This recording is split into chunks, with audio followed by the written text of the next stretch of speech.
Bem-vindos de volta ao programa, pessoal. Como vocês podem ver, estou acompanhado do analista de assuntos militares e analista geopolítico Andrei Martyanov para discutir os últimos acontecimentos. Primeiro vamos ao ataque, principalmente dos dias 19 e 20 de agosto, que ainda está repercutindo pela Ucrânia e pelo Ocidente neste momento. Segundo a Ucrânia, mais de 16 pessoas foram mortas. E claro, eles deram grande destaque a um hospital infantil e a áreas residenciais, alegando que foram atingidos por fogo russo. Agora, a Rússia tem uma narrativa diferente sobre isso, sustentada por muitos fatos.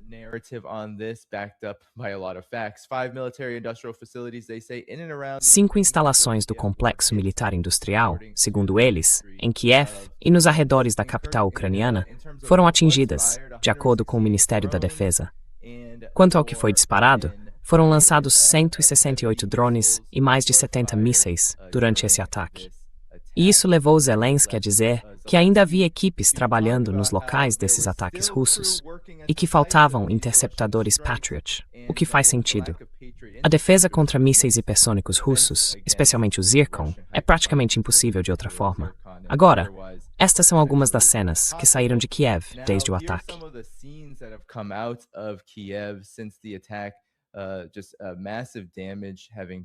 Apenas danos enormes foram causados. Aqui uma manchete diz que Kiev continua em chamas, enquanto depósitos e outras infraestruturas seguem sob fogo muito depois do ataque. Nas notícias sobre o Irã, o país lançou uma bomba sobre Trump, dizendo que está considerando seriamente um ataque militar coordenado e outras opções em resposta às sanções dos Estados Unidos, enquanto os Estados Unidos passam a uma guerra econômica.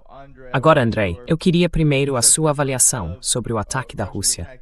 Estão dizendo que foi o mais devastador em meses, e isso só continua piorando. Exatamente o que foi atingido, e como isso se encaixa na abordagem geral da Rússia para a guerra neste momento.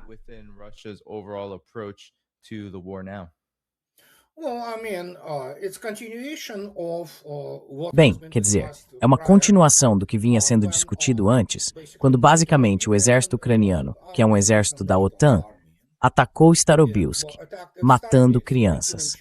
E na verdade foram 3 ondas de ataques, visando deliberadamente aquelas pobres crianças e assim por diante. E foi então que a Rússia decidiu que, bem, estava na hora de passar um pouco de operação militar especial para a guerra. E desde então, Kiev e a base industrial da Ucrânia vêm sendo sistematicamente eliminadas. Elas serão eliminadas. Por exemplo, a Zaporizhzhia está destruída, é a segunda maior siderúrgica e está fora de operação.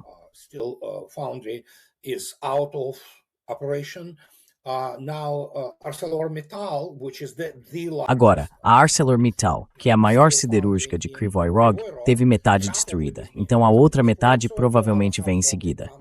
E a maior parte dos restos do complexo militar industrial, ou seja, lá qual for o complexo industrial da Ucrânia, será destruída. Está sendo destruída enquanto falamos. Os ataques não acontecem só à noite, eles seguem bem, 24 horas por dia, 7 dias por semana. E assim, depois de estrangular Odessa, agora os russos também começam a demolir todo tipo de outros lugares. Basicamente, além das tradicionais subestações de 330 kV, o material rodante está sendo tremendamente reduzido e será completamente aniquilado. Então eles queriam a guerra de volta.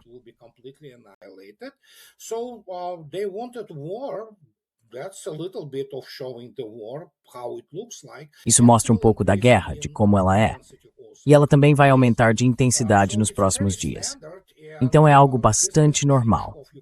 E este é o fim da Ucrânia como Estado, não apenas das Forças Armadas da Ucrânia, que a esta altura, essencialmente, elas ainda mantêm uma espécie de frente, mas principalmente estão concentradas nessas Festungen, como eles chamam, sabe?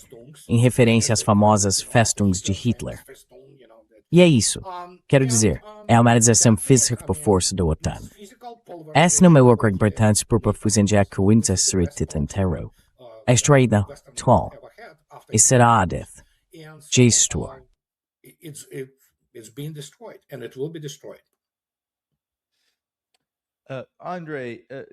Andrei, talvez você possa falar sobre o que a Rússia está disparando. Porque, como você deve ter percebido, as autoridades ucranianas e Zelensky continuam dizendo que estão interceptando todos os mísseis de cruzeiro. É, Mas eles estão tendo uma enorme dificuldade com os mísseis hipersônicos, como o Zircon. E talvez você possa ajudar o público a entender o que exatamente a Rússia está disparando e como ela está fazendo isso para atingir seus alvos de forma eficaz. Porque neste momento, pelo que se vê e pelo que as pessoas compartilham nas redes sociais, todos os alvos estão sendo atingidos. Mas segundo a Ucrânia, eles ainda estão interceptando, sabe, 90% dos mísseis que vêm na direção deles. Só que esses 10% estão atingindo alvos, e é por isso que os Patriots são necessários. Então o que está acontecendo de fato aqui?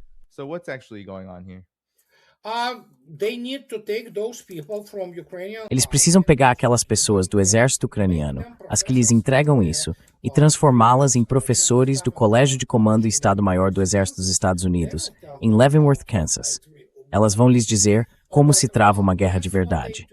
Mas enfim, é isso que eles fazem. Eles mentem. Foram completamente humilhados e derrotados, a OTAN e os Estados Unidos em particular, em todos os aspectos, desde, obviamente, a operação militar especial até o Irã. Os Patriots não vão ajudá-los de forma alguma. É um sistema patético que, na verdade, não funciona contra armas modernas de ataque ou de longo alcance. Então é isso, que eles sofram.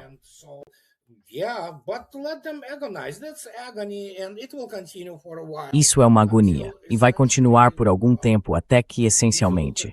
Bem, se você olhar os números e o que está acontecendo, eles não conseguem interceptar nem mesmo armas hipersônicas.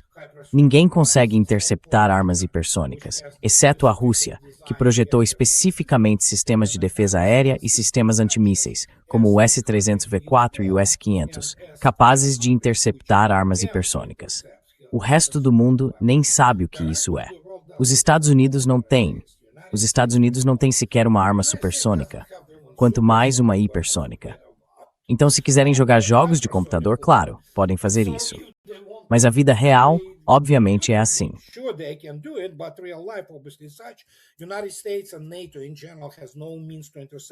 Os Estados Unidos e a OTAN, de modo geral, não têm meios de interceptar nem mesmo as armas hipersônicas deles, o que é óbvio.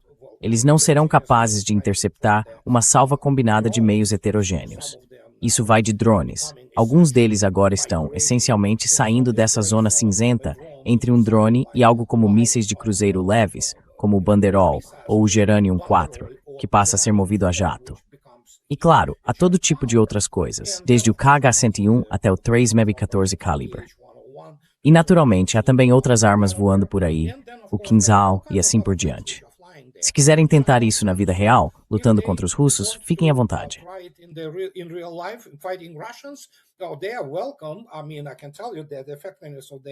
Quero dizer, posso afirmar que a eficácia das defesas aéreas deles nem é algo sério.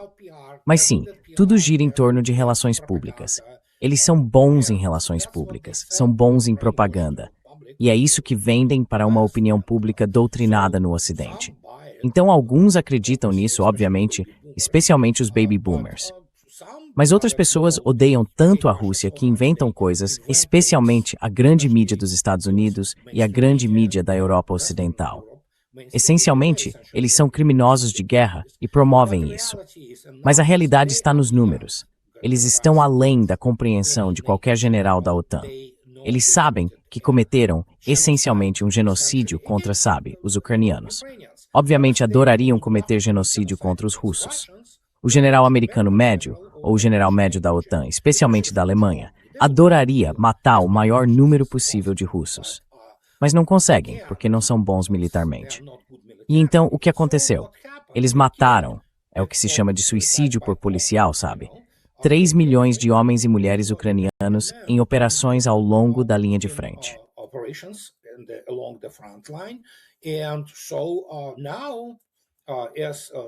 E agora, como declarou ontem o ex-ministro da Defesa da Ucrânia, Reznikov, sim, é hora de convocar mulheres.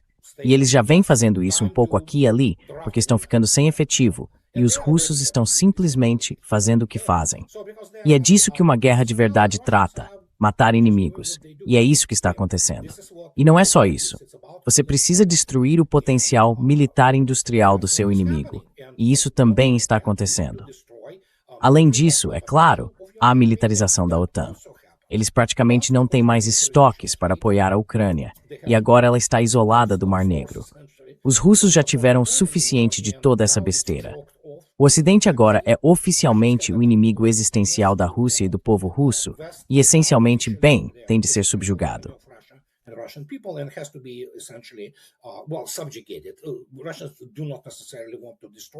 Os russos não necessariamente querem destruí-lo. O Ocidente vai se destruir sozinho, sabe? Eles estão fazendo um ótimo trabalho nisso. Mas se eles querem guerra, existe essa ideia de, os russos estão prontos ou se preparando para uma guerra com a OTAN? Sim, os russos estão sempre preparados para uma guerra com a OTAN. Para as pessoas que não entendem, a OTAN e a Europa, especialmente a Europa Ocidental, são inimigos existenciais do povo russo. Os Estados Unidos têm um status privilegiado nisso apenas porque possuem o segundo arsenal nuclear, e as superpotências nucleares precisam conversar entre si para evitar o que essencialmente seria o fim da civilização. O resto é Europa. Apenas Europa. Europa de Lenda Est. E é isso que os russos sentem em relação à Europa.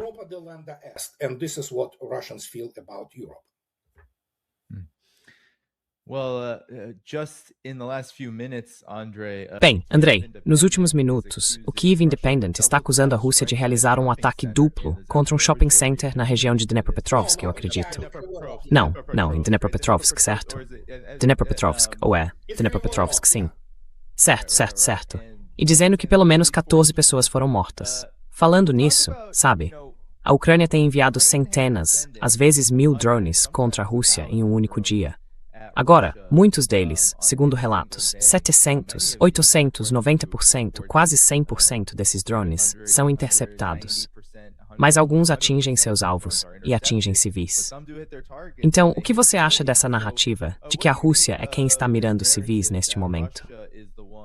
Segundo pessoas de alto escalão dentro das Forças Armadas russas, eles dizem que são cirúrgicos nisso, que estão tentando evitar ferir civis. Eu sei que você analisou como a Ucrânia tem lutado nesta guerra. Więc tłumaczyłem spryciku esse response.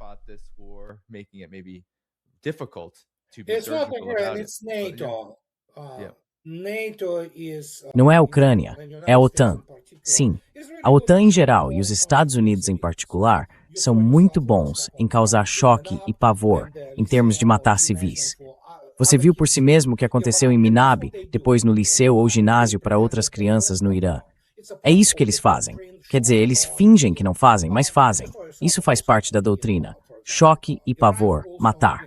Você viu por si mesmo o que estava acontecendo, por exemplo, no Iraque também. Sabe, basicamente executando pessoas. Mas bem, os russos declararam, depois de Starobilsk, basicamente que agora, se você é civil, mas está perto de alvos militares, nós não nos importamos mais. Não se esqueça, esse também é o modus operandi da OTAN, se esconder atrás das costas de civis.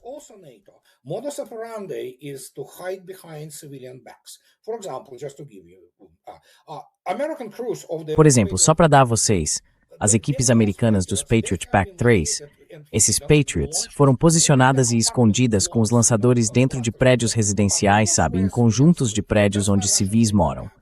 É por isso que os russos não os atacaram, sabe? Então, é isso que eles fazem. E basicamente agora, como eu já disse, a operação militar especial começa a migrar para algo que ainda não é exatamente uma guerra, mas para operações de guerra reais. E, se civis forem atingidos, bem, a OTAN, porque é isso que são as Forças Armadas da Ucrânia, a OTAN ataca universidades, escolas na Rússia, hospitais, bibliotecas, prédios residenciais, eles adoram atacar prédios residenciais, matar civis ali. Então o que eu posso dizer? E sim, vocês têm que considerar quem são os jornalistas do Ocidente.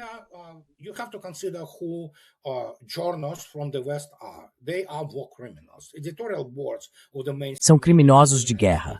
Os conselhos editoriais da mídia tradicional nos Estados Unidos ou na Europa Ocidental. Isso é propaganda goebbelsiana. Eu repito isso à exaustão e vou repetir.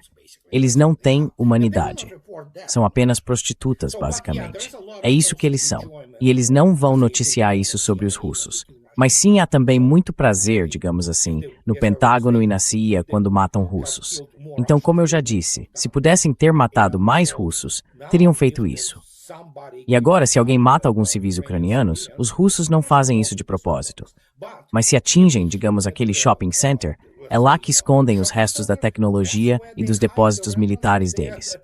São shopping centers, escolas, hospitais, é isso que eles fazem. Hospitals, that's what they do.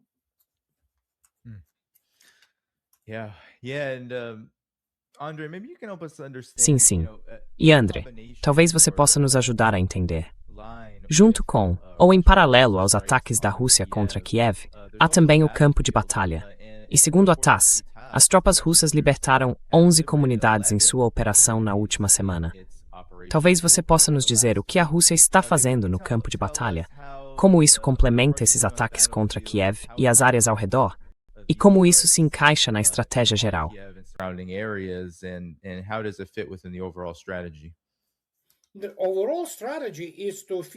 A estratégia geral é eliminar fisicamente a ameaça militar à Rússia. Essa é uma grande estratégia, e isso significa desmilitarizar a OTAN, o que em grande medida já foi alcançado, porque a OTAN literalmente não tem nada. Quero dizer, eles querem. Se, por exemplo, a Força Aérea Francesa ou a Força Aérea dos Estados Unidos quiser transferir caças F-35 ou F-15, basicamente para a Ucrânia, então sabe, há muitas pessoas na Força Aérea Russa que adorariam lidar com isso, incluindo, obviamente, pessoas da defesa aérea. Mas eles não vão fazer isso, pelo menos por enquanto. Além disso, eles não têm estoques. Literalmente ficaram sem munição de todos os tipos. Então, em termos da linha de combate, os russos não estão com pressa. Mais uma vez, essa é a estratégia que há muito poucas pessoas nos Estados Unidos que leram a obra seminal de Alexander Sveshin, Estratégia. É a estratégia de exaustão.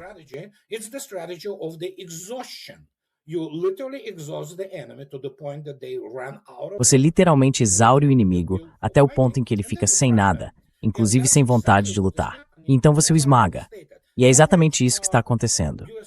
E como eu já disse, generais americanos ou europeus medianos, generais modernos, não generais nazistas, esses eram bons nisso, não conseguem nem compreender os números das baixas ucranianas. Eles nunca lidaram com nada parecido. Eles mataram, de novo, em suicídio pela polícia, 3 milhões, a maioria deles na linha de contato de combate. E agora, quando você tem a situação em que os russos já estão semi-cercando a aglomeração de Drushkovka, Kramatorsk e Slaviansk, e já há batalhas em Drushkovka, não importa como eles se posicionem ali. Há todo tipo de coisa, como a usina termoelétrica de Slaviansk, certo? É uma instalação enorme, de concreto, perfeita para a defesa. Não importa.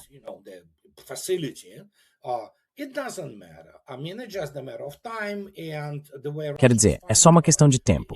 E do jeito que os russos lutam, isso será libertado bem em breve. Os russos não vão se apressar. Eles vão preservar o próprio efetivo. Mas, se for necessário, vão pulverizar tanto Kramatorsk quanto Slaviansk. E depois disso, há a estrada para Barvenkovo, atravessando campos. Não há nada que se possa fazer em termos de pontos fortificados ou de montar qualquer tipo de defesa sustentável até Pavlograd e Dnepropetrovsk. Então, basicamente, a margem esquerda de Dnieper fica sob controle russo, especialmente quando isso é coordenado, o que está acontecendo agora. Há toda a situação em torno de Orekov, e é uma forma de avançar um pouco o flanco direito das tropas russas em direção a Zaporozhye. É isso.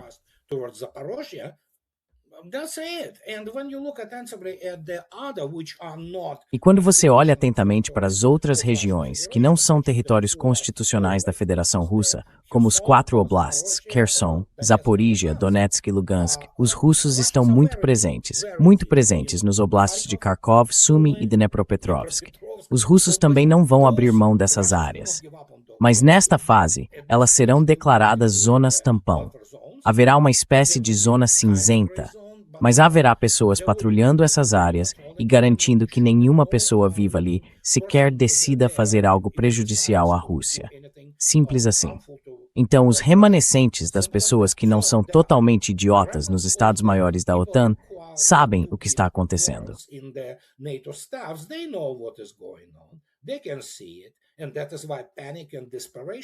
Eles conseguem ver isso, e é por isso que há pânico e desespero. E de novo, não importa. Veja, esse é o ponto.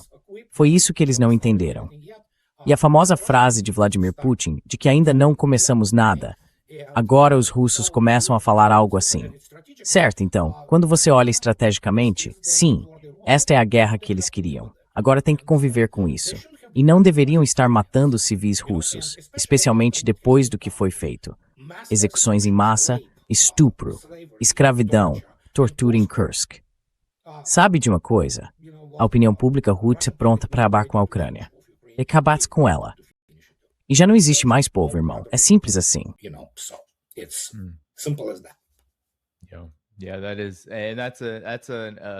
É isso. E essa reviravolta é responsabilidade exclusiva da OTAN. Eles não são as pessoas certas. Quero dizer, a Rússia tem até hoje falado em tentar ser o mais cirúrgica possível. Mas não dá para ser. Quero dizer, como você pode ser diante dessa ideia também, André, de escudos humanos? Quer dizer, é absolutamente... Não recebe nenhuma cobertura na imprensa convencional ocidental sobre como.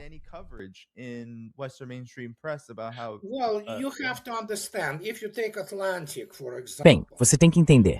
Se você pegar a The Atlantic, por exemplo, essa é a publicação mais woke, mais voltada para LGBTQ, e eles odeiam os russos.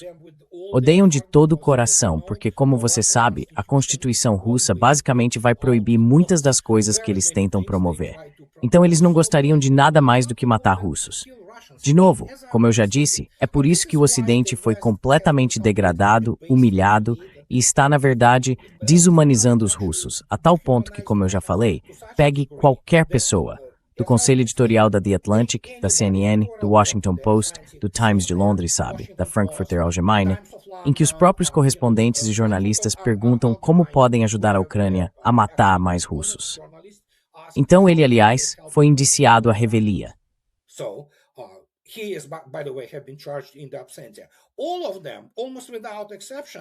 Todos eles, quase sem exceção, poderiam ser processados pelo direito internacional como criminosos contra a humanidade e criminosos de guerra, o que a maioria deles é, porque não passam da segunda versão do Ministério da Propaganda Goebbelsiano. Essas pessoas são, de fato, genocidas. E foi isso que os russos entenderam. Você não consegue conversar com políticos americanos, digamos, com algum senador.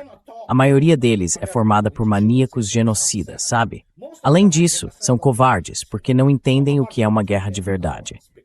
Bem, ninguém nos Estados Unidos, inclusive os militares, entende o que é uma guerra de verdade. Eles só tiveram um gostinho disso recentemente, quando entraram em conflito direto com o Irã. E mesmo isso é apenas, sabe, o que está acontecendo agora em termos da intensidade da operação. O que eu posso dizer?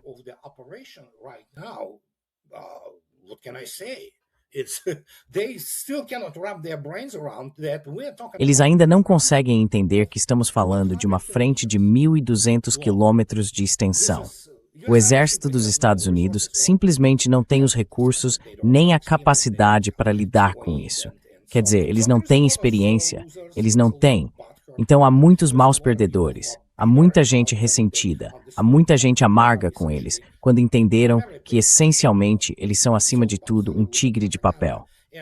Basicamente, é tudo Hollywood e propaganda.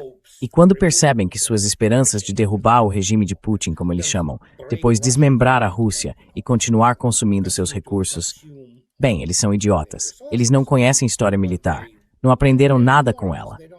Eles... vamos lá.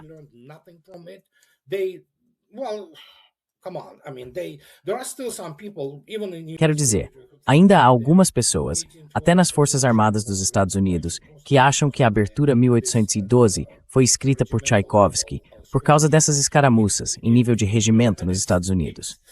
O fato de que o maior exército da história até então, com 700 mil homens, foi derrotado pelos russos na Rússia durante a campanha de Napoleão. Quem se importa, não é? Então, é assim que eles pensam. É assim que eles pensam. E agora, quando olharem para o quadro, alguns deles não vão conseguir lidar com isso. Eles não entendem que o exército americano está obsoleto. É uma força obsoleta e só serve para empreendimentos imperiais, para manter todas aquelas colônias sob controle, por assim dizer, para lutar contra pessoas que não conseguem atirar de volta com precisão. Este é um jogo completamente diferente. Eles nunca estiveram preparados. This is completely different game. They never were ready. Great points, Andre. Now, I only brought up Ótimos pontos, André. Agora, eu só mencionei este artigo da The Atlantic porque 40 dias atrás, Zelensky declarou que haveria um reinado de terror sobre a Rússia, que forçaria a Rússia a sentar à mesa e encerrar a guerra. Isso incluiria, é claro, tudo que temos coberto neste programa e tudo que você vem cobrindo. Todos esses ataques de drones contra a Rússia. E aqui está a The Atlantic, falando sobre como a Ucrânia iria atacar aeroportos civis com drones guiados por inteligência artificial para, como você disse, atingir civis. Como essa campanha está indo, André? Porque parece que os ataques da Rússia contra Kiev e seu avanço no campo de batalha só estão se intensificando. Parece que está tendo o efeito oposto do que a Ucrânia disse que pretendia e do que, imagino, a OTAN pretendia. Well, there is a bunch of the nincompoops and morons in E há um monte de imbecis e idiotas na mídia dos Estados Unidos. A maioria deles é assim. Então eles não entendem que os russos são as pessoas erradas com quem mexer. Na verdade, a determinação e o ódio deles aumentam. E se acham que conseguem de fato assustar os russos, eu tenho uma ponte para vender a eles, sabe? Essas pessoas são totalmente incompetentes, extremamente incultas. As elites americanas em geral, as elites modernas, são pessoas extremamente incultas. Elas não entendem nada de guerra. São movidas por todos esses impulsos primitivos, sabe? Então é isso. Tentem atacar a Rússia por terra. Eles tentaram em Kursk. Os russos mataram 80 mil deles lá. E agora, bem, os russos estão considerando o que fazer com o resto da Ucrânia. Então eu não sei. Mas obviamente essas pessoas acreditam nesses contos de fadas. obviously these people they believe these fairy tales. Well, I can tell you there are many in US. Bem, posso dizer que há muitos integrantes do corpo militar dos Estados Unidos, quero dizer, do corpo de oficiais, que acreditam nesses contos de fadas. Então isso mostra o quão extremamente baixo é o nível profissional dessas pessoas, tanto no nível operacional quanto no estratégico. E por isso, eles vão continuar escrevendo todas essas coisas, sabe, sustentando tudo apenas com palavras. É como diz um famoso provérbio oriental: não importa quantas vezes você diga mel, isso não vai ficar mais doce na sua boca. E é só isso que eles são capazes de fazer. De novo, relações públicas, essa verborragia, coisas que são insultos ofensivos e coisas desse tipo. A realidade no terreno é que os Estados Unidos e a OTAN foram completamente derrotados nos campos de batalha da Ucrânia. E agora os Estados Unidos também foram humilhados no Irã. E o mundo inteiro viu isso. And so the whole world saw it. And they cannot fight themselves out of the E eles não conseguem nem sair de um saco de papel molhado na briga. É isso que eles são. E então o todo, eu nem consigo descrever para vocês a dimensão dessa catástrofe para eles, porque muita gente ainda não consegue compreender. Mas pelo menos alguém começou a dizer que isso nem é Vietnã. É, não é. O Vietnã é um passeio no parque, comparado ao que eles não conseguem mais encobrir. Porque o acontecimento e a dimensão dos acontecimentos têm natureza histórica, e isso é o fim do reinado da civilização ocidental. Bem, isso já tinha acontecido alguns anos atrás, mas agora podemos ver as manifestações físicas disso. E como eu já afirmei, se vocês derem uma olhada no meu primeiro livro, escrito há 9 anos, ele se chama Losing Military Supremacy, que no início foi muito comentado. E foi isso que eu disse às pessoas naquela época. Os Estados Unidos não são uma potência militar moderna.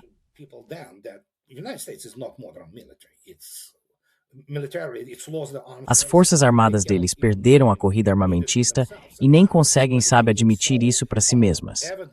E agora, quando isso se tornou tão evidente, e você fala disso, especialmente do mais importante, o nível operacional estratégico, onde as vitórias militares são conquistadas, sabe de uma coisa?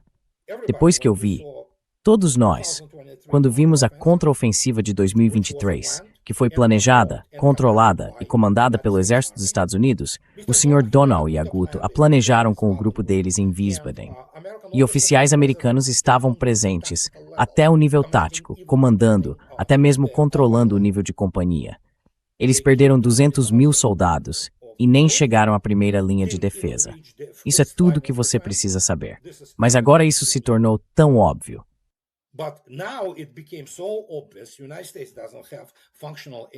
Os Estados Unidos não têm uma defesa aérea funcional. Não têm armas de longo alcance suficientes.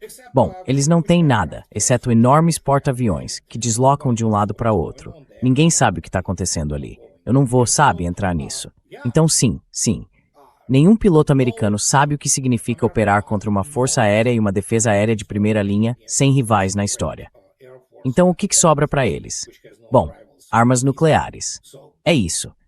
E, mesmo nesse caso, é uma história completamente diferente, certo? É outra enorme caixa de Pandora. E como resultado, eles vão continuar fazendo essa propaganda porque as elites deles e as pessoas que os controlam, por exemplo, o Washington Post, sabemos que é uma lixeira da CIA, alguém é dono deles, sabe?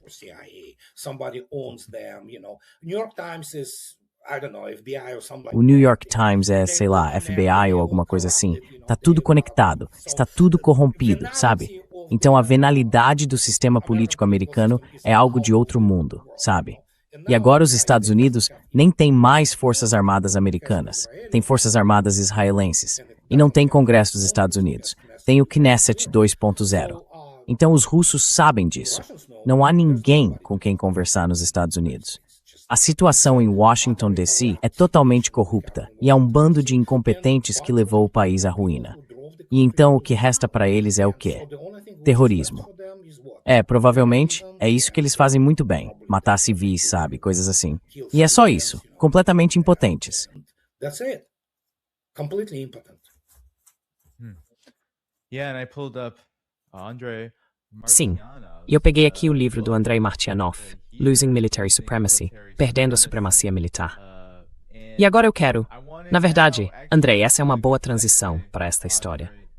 Eu sei que você tem acompanhado todas as reportagens recentes sobre isso. Os Estados Unidos esperam lidar com o que a Navy Times está chamando de dificuldades do ritmo operacional, com as quais eles vêm lidando há anos. Isso foi exposto pela guerra com o Irã, em especial, é claro, pelo recente fiasco que acabou explodindo para a Marinha dos Estados Unidos em relação ao USS Lincoln. E há também a própria ideia de que os Estados Unidos precisam de mais navios, especialmente de mais porta-aviões. Andrei, então fale sobre o que isso significa. Essas dificuldades do ritmo operacional. Que tipo de dificuldades a Marinha dos Estados Unidos está enfrentando? E como isso se reflete na situação geral que os Estados Unidos, como suposto hegemon, enfrentam hoje? Não apenas nas operações na Ucrânia, como líder da OTAN, mas também com o Irã, onde, como você sabe, Andrei, o foco agora é a guerra econômica. E eu me pergunto, por que isso acontece? Quais são os seus pensamentos? Porque eles não têm meios militares para conduzir.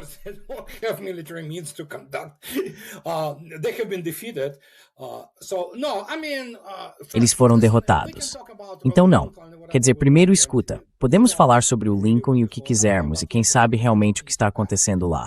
Mas sim, evidentemente as coisas estão ruins. Mas ninguém mencionou algo que é mais catastrófico. Por 4 dias, o USS Bainfold, que eu acredito ser um contratorpedeiro da classe Arleigh Burke, Flight 2, ficou sem energia. Literalmente, por 96 horas, ficou à deriva no oceano. Sem nada. Sem energia, sem ar-condicionado, sem radar funcionando, nem qualquer outro tipo de sensor.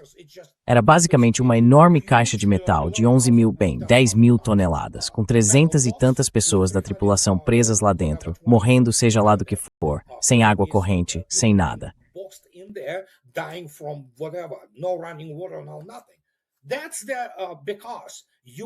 Isso porque a Marinha dos Estados Unidos, antes de mais nada, opera com base num conceito operacional completamente ultrapassado, obsoleto. Porque, essencialmente, ninguém que tenha qualquer tipo de armamento de mísseis, e até mesmo uma defesa aérea rudimentar, tem medo dos porta-aviões americanos. São os porta-aviões americanos que não podem ser colocados mais perto da costa, porque serão atingidos, ou Deus me livre, afundados. Então, a Marinha dos Estados Unidos foi empurrada para o... Bem, ela não opera em terra, então foi literalmente empurrada para o oceano. E há os problemas de manutenção tecnológica, que são críticos, especialmente para navios mais antigos. which are critical for especially older ships. You have issues with the float design, evidently. Há problemas com o projeto ruim. Evidentemente, depois de tudo que houve com o USS Ford, meu Deus, foi um desastre atrás do outro. E você tem equipamentos antigos. Sabe, um Lincoln é o quê? Quer dizer, é um navio de 30 anos. Dá para imaginar 6.000 pessoas nessa coisa, com a ala aérea, que é constante. E aí, de repente, você tem o que eles dizem. Disseram que eram 2.500 calorias por dia. O que você precisa, especialmente no caso dos mais jovens, pelo esforço físico que fazem, principalmente a tripulação do Convés e as pessoas que trabalham nos porta-aviões ou nas aeronaves, nos hangares. Você provavelmente precisa do dobro disso, certo? You need probably twice that, okay? And so when you look at this, yeah, it's falling apart. E então, quando você olha para isso, sim, está desmoronando. Esse foi o resultado da ideia idiota deles. Vocês precisam entender. Peguem qualquer presidente americano, desde Clinton e suas administrações. É um bando de advogados, pseudocientistas políticos e gente velha que nunca serviu um único dia de uniforme. E mesmo quando serviram, não entendem de armas modernas. Eles conhecem esse, sabe, disco riscado de que, sim, porta-aviões representam, sabe, projeção de poder. Sim, eles conseguem projetar poder contra a Venezuela. A Venezuela está no ramo de vender seus presidentes, tá?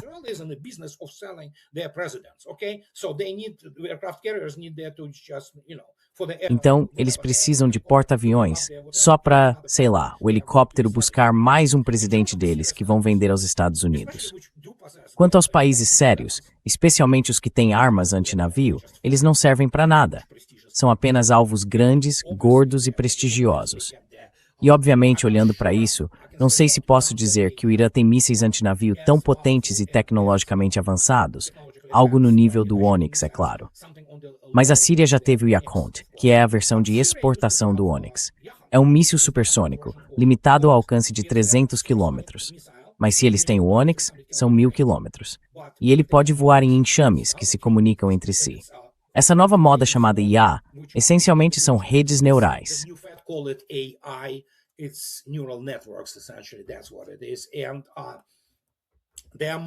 É isso que são. Eles voam a Mach 2,5. Então, o que você vai fazer com essa marinha? Vai querer colocar os 6.000 marinheiros e aviadores deles sob o ataque disso?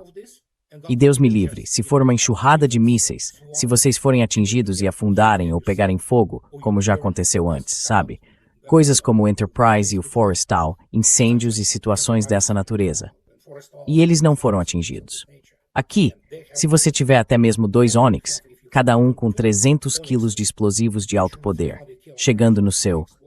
Não é bom, certo? Deixa eu colocar dessa forma. Então é isso que está acontecendo. A única coisa que eles sabem fazer é colocar as aeronaves no convés, carregá-las com o que restou, com todas as Jadams e Jasmes, lançar tudo e, sabe, torcer e rezar para que alguma coisa seja alcançada.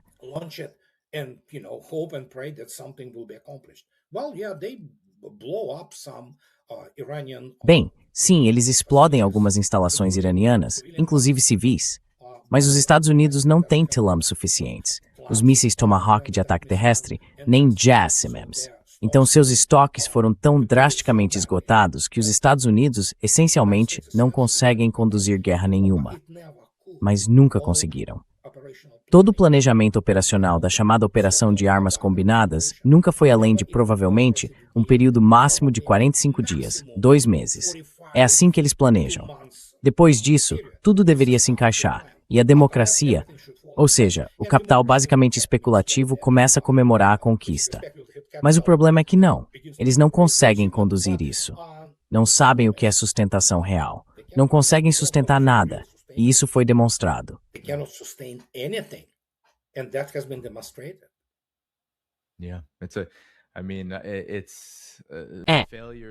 Quero dizer, as falhas são simplesmente enormes, André.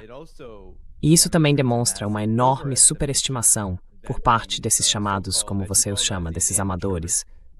Eles acreditam ser muito mais, talvez, astutos e muito mais poderosos do que realmente são. Porque quando olho para isso, André, quando vejo que a Marinha dos Estados Unidos relatou que a perda de energia nesse destroyer que você mencionou, o Bamford, significou que eles ficaram sem banheiros funcionando, sem ar-condicionado, no Mar do Sul da China, veja bem. É um lugar muito quente. É horrível. Eu não vou imaginar o que eles... Água potável. Sem água potável por 4 dias. E nenhum comentário sobre como os resíduos foram tratados em meio a tudo isso. Sabe, é um desastre absoluto.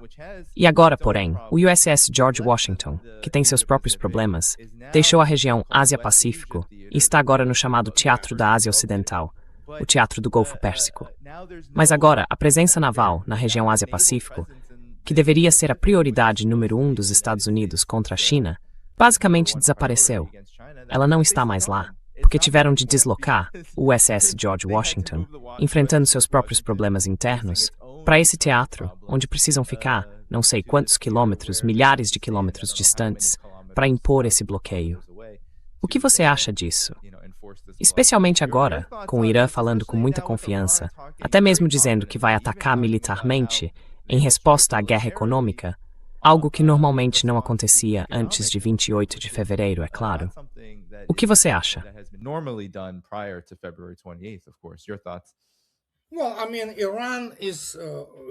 Bem, quero dizer, o Irã saiu vitorioso militarmente aqui, porque de imediato, em primeiro lugar, os Estados Unidos são muito bons em encontrar desculpas e arranjar as coisas como se não tivessem perdido, mas perderam feio, militarmente. E, de novo, foram humilhados. E aí sim, agora vem a questão econômica. Tudo bem, claro. O Irã viveu sob todas essas sanções econômicas por o quê? 46 anos. Então há uma grande diferença. E é por isso que hoje o ministro das Relações Exteriores, Arakchi, apresentou a lista daquelas sanções inacreditáveis. Obama, em 2012, meu Deus, sanções devastadoras. Como é que elas poderiam devastar o país? Bem, não estou tentando pintar tudo como se fosse um mar de rosas. O Irã, de fato, tem problemas econômicos. Não há dúvida sobre isso. E há a questão da hiperinflação do real e coisas dessa natureza. Mas eis a diferença.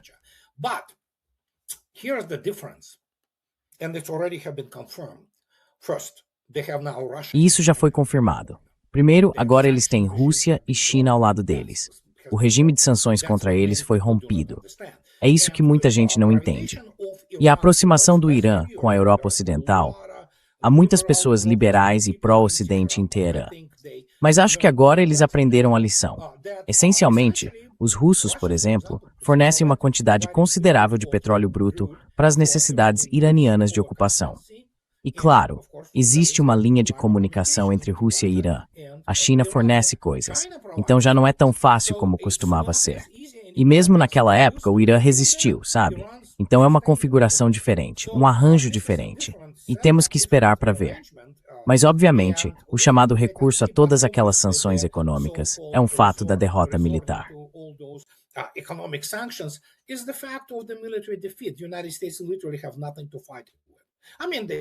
Os Estados Unidos literalmente não têm com o que lutar. Quer dizer, eles ainda podem lançar alguns F-18, sabe? Ou até F-35, com algumas bombas de queda livre, ou o que restou de DAMs, seja lá o que os militares tenham para isso. Eles precisam entrar no espaço aéreo iraniano, e nós não sabemos. Isso foi totalmente apagado para nós. Seja o que for que esteja sendo de fato restaurado ou fornecido em termos de defesa aérea no Irã, está claro que eles têm meios para se defender. E agora, com toda certeza, eles nunca conseguiram destruir a capacidade iraniana de produzir mísseis. Então, eles têm alcance para atingir a Europa, por exemplo, só por fazer. Mas, principalmente, é preciso entender que há outro fator se desenrolando ali. Não sei até onde isso vai chegar, mas realmente um circo.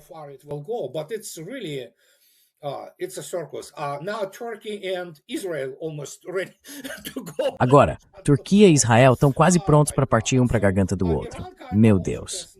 Então, o Irã também tem agora uma espécie de consciência da sua força na região. É preciso entender isso. O reinado dessas monarquias do Golfo, dessas cidades e vilas falsas como Dubai e tudo mais, acabou. Acabou. Eles estão destinados a se curvar ao Irã, porque o Irã sabe que agora é a superpotência original. Então, o resto é só como isso vai ser organizado e como os Estados Unidos serão completamente removidos do Golfo Pérsico. E muitas pessoas não entendem, mais uma vez, que havia 13 bases americanas ali. Todas foram embora. Então isso é uma catástrofe, certo? E então o que eu posso dizer? É um mundo bizarro em que vivemos. É realmente algo numa escala histórica inimaginável. It's really something on an unimaginable historic scale. Many people simply cannot comprehend what is happening, but what Muitas pessoas simplesmente não conseguem compreender o que está acontecendo. Mas o que acabou de acontecer nos últimos 5 anos foi a completa demolição do Ocidente Unido, expondo-o pelo que ele é: sociedades em decomposição, casos econômicos perdidos. Os Estados Unidos acabaram de atingir uma enorme marca: 40 trilhões de dólares de dívida nacional. Então eles não sabem administrar países, não sabem controlar nada, nem gerenciar nada, porque o que se tem é o resultado de todo tipo de elite degenerada, gerando uma prole ainda mais degenerada. São advogados, são alguns cientistas políticos, são pessoas de quadro branco. they are whiteboard, people, and many people think that the powers that be, let's say Rothschild. E muita gente acha que os poderosos, digamos os Rothschild ou quem quer que seja, sabe, essa gente de dinheiro antigo que realmente manda no mundo, são inteligentes. Não, eles não entendem nada do mundo real. Sabem ganhar dinheiro e vão escolher pessoas como... Sabe, alguém deixou uma postagem no fórum de discussão do meu blog dizendo: ah, sim, sabe, o UEF, o Fórum Econômico Mundial, Klaus Schwab e tudo mais. Se você me der 200 bilhões de dólares, certo, eu vou conseguir selecionar a pessoa mais burra e mais venal que eu puder. Para mim, não tem problema, porque é assim que essas pessoas são estúpidas. Quando você escolhe alguém como Macron ou Friedrich Merz, o problema é que se você precisa de alguém para governar o mundo por você, não tem ninguém inteligente.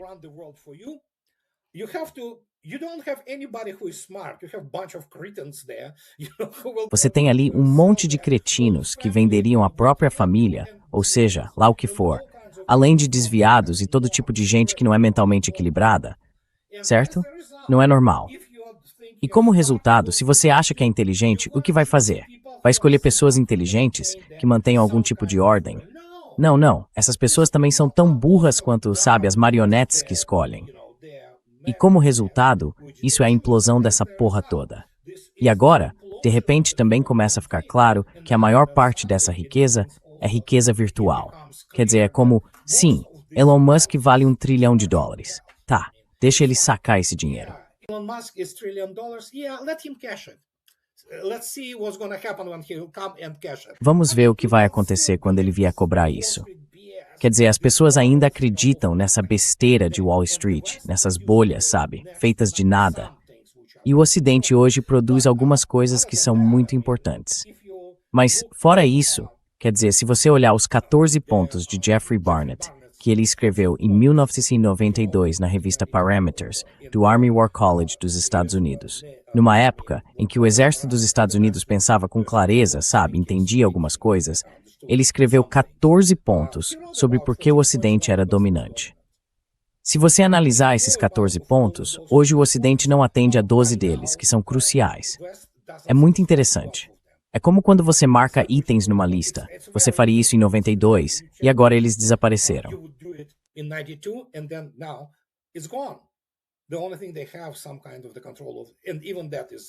A única coisa sobre a qual eles têm algum tipo de controle, e nem isso é mais um fato, é o controle do sistema financeiro. Em termos de liderança moral, o mundo adora o Ocidente Unido, sabe? E aí você começa a olhar para a produção, sabe? Em termos de corrida armamentista, o que é crucial, eles perderam. Eles controlam o espaço aéreo? Controlar, não. Obviamente, ainda são os maiores produtores. Mas olhe para a Rússia, olhe para a China agora. E você começa a ver isso assim. Ah, sim, o principal consumidor dos produtos acabados. Não mais. A Europa será pobre, está ficando pobre e ficará ainda mais pobre. E é isso, uma mudança histórica de uma escala inimaginável. That's the whole thing, historical change of unimaginable scale. Eu concordo com você. Nós definitivamente estamos nessa onda agora, dessa mudança histórica. E o que acontece, André? Quando o próprio... Esta é a resposta de Abbas Araghchi às operações econômicas esmagadoras de Donald Trump. Ele repostou algo de 2012, de Barack Obama, quando seu então vice-presidente Joe Biden disse: estas são as sanções mais paralisantes da história das sanções. Ponto final. Isso foi durante o governo Obama contra o Irã. E Arati passa por elas. As sanções de 14 anos atrás falharam. A pressão máxima, de 8 anos atrás, falhou. A rendição incondicional, de 5 meses atrás, falhou. Hoje, a operação econômica mais esmagadora de todas está fadada a falhar. Nós já vimos esse filme antes.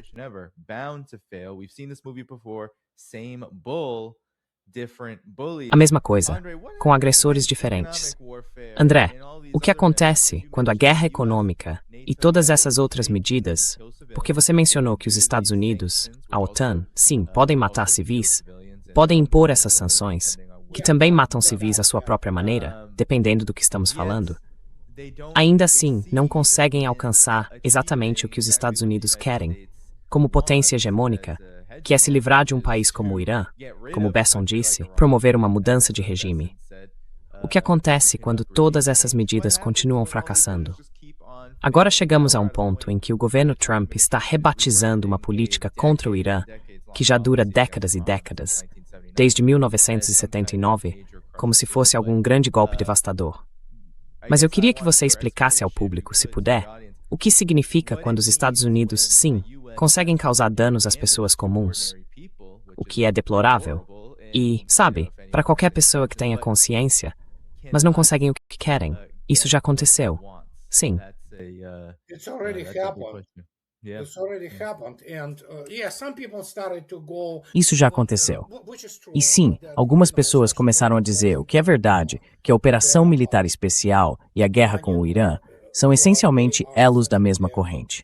Na verdade, venho falando disso há anos. E não apenas sobre o Irã, mas que haveria isso, que eles tentariam fazer o que fosse necessário para preservar o império. Os Estados Unidos precisam voltar ao hemisfério ocidental, e isso envolve um exame de consciência. Pode ser muito doloroso, pode até ser sangrento, mas os Estados Unidos já não têm recursos para fingir que são o que eram. Essencialmente, foi uma glória imerecida depois da Segunda Guerra Mundial, porque a maior parte dos combates não foi travada pelos Estados Unidos.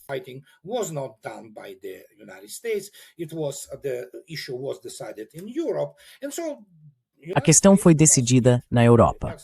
E os Estados Unidos, como saíram da Segunda Guerra Mundial em condições incríveis, eram responsáveis por metade da produção mundial naquela época. Mas a Europa, por mais que tentem fazer jogos com a Europa, não há nada que possa ser feito por ela. Porque há muitos processos que agora são irreversíveis. Tanto a decadência econômica quanto... Bem, talvez consigam preservar algum valor como destino turístico. A menos, é claro, que aconteça como na França, no sul da França. Nenhuma pessoa normal vai a Marsella ou algo assim. Então é isso. Ela não consegue manter seu status na forma atual. Não consegue. Simplesmente não tem recursos. Não consegue se reindustrializar da maneira como basicamente estava planejado.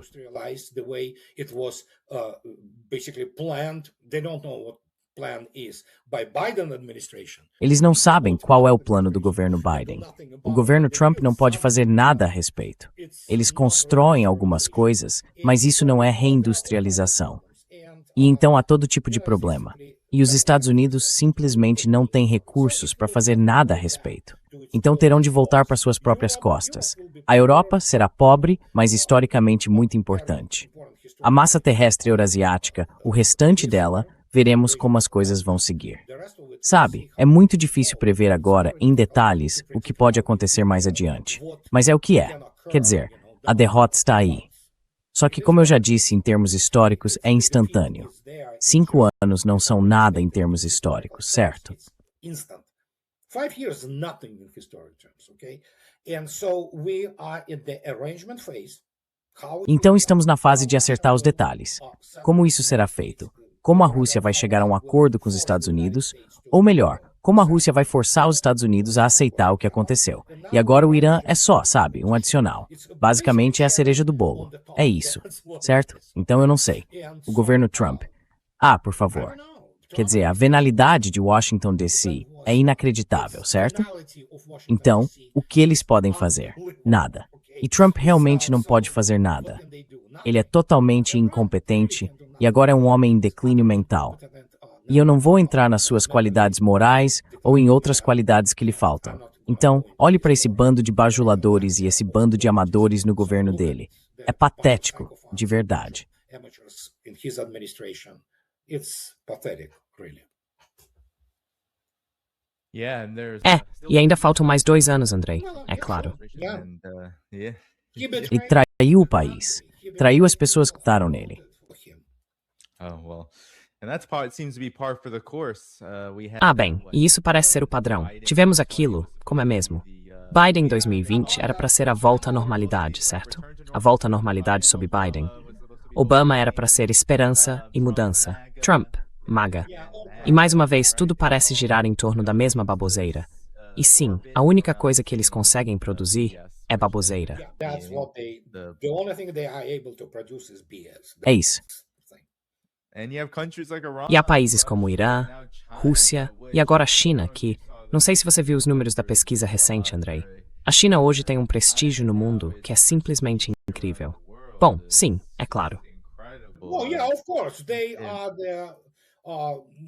basically Eles são basicamente a oficina do mundo, obviamente. E fazem muitas coisas, sim. Os chineses certamente têm muitas coisas que precisam fazer.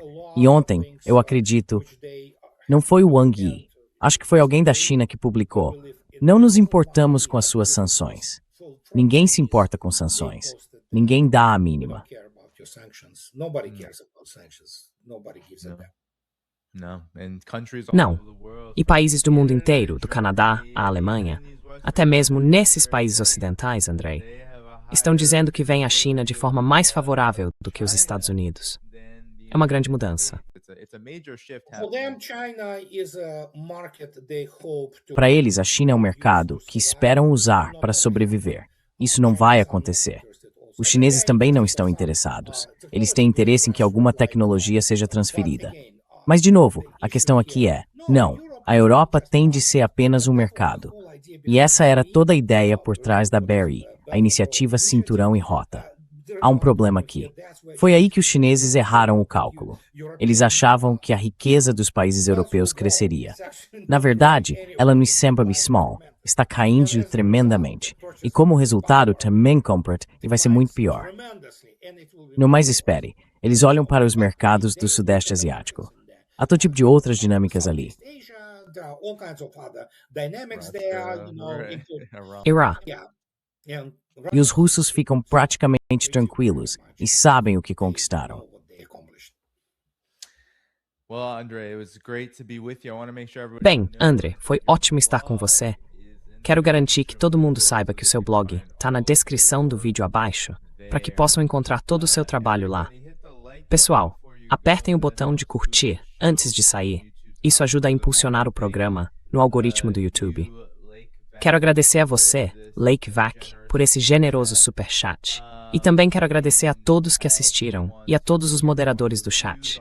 Não deixem de acompanhar, amanhã, sábado, às 2 da tarde, horário do leste dos Estados Unidos, 8 da noite, horário da Europa Central, uma transmissão com Elijah Magnier.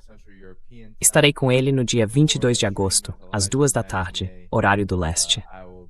Certo, pessoal, apertem o botão de curtir antes de sair. Todas as formas de apoiar este programa estão na descrição do vídeo, abaixo do blog do André. Depois de conferir isso, vocês podem me apoiar da forma que quiserem, se puderem. Patreon, Substack e muito mais. Até a próxima. Tchau. Until next time, take care. Bye bye.